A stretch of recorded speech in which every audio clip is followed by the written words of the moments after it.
Assalamualaikum warahmatullahi wabarakatuh. Saya akan mempresentasikan tentang politik hukum, di mana apa korelasi antara politik dan hukum.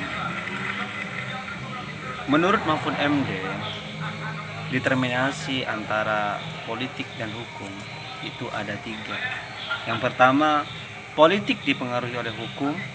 Kedua, hukum dipengaruhi oleh politik. Dan yang nomor tiga adalah politik dan hukum saling mempengaruhi. Kenapa kok alasan pertama itu politik berpengaruh terhadap hukum?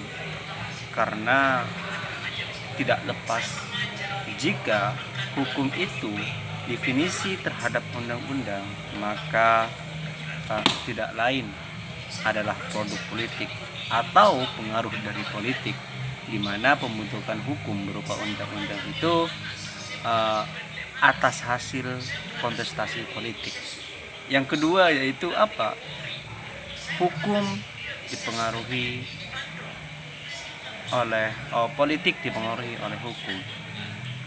Ini jika kita lihat secara dasolen emang benar bahwasanya politik itu harus tunduk terhadap hukum. Kenapa demikian?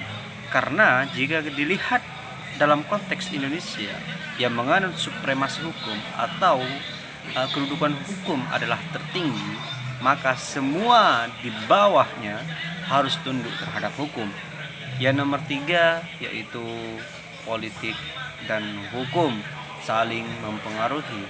Hal ini tidak terlepas dari diksi yang menyatakan bahwa politik tanpa hukum itu zalim, dan hukum tanpa politik itu lumpuh.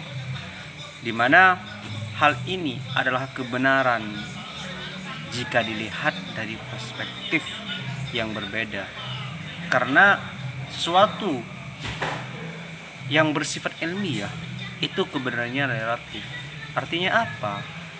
Tergantung dari mana kita melihat, tergantung kita dari sudut mana menafsirkan. Cukup sekian dari saya, kurang lebihnya mohon maaf. Wabillahi taufiq wal hidayah. Wassalamualaikum warahmatullahi wabarakatuh.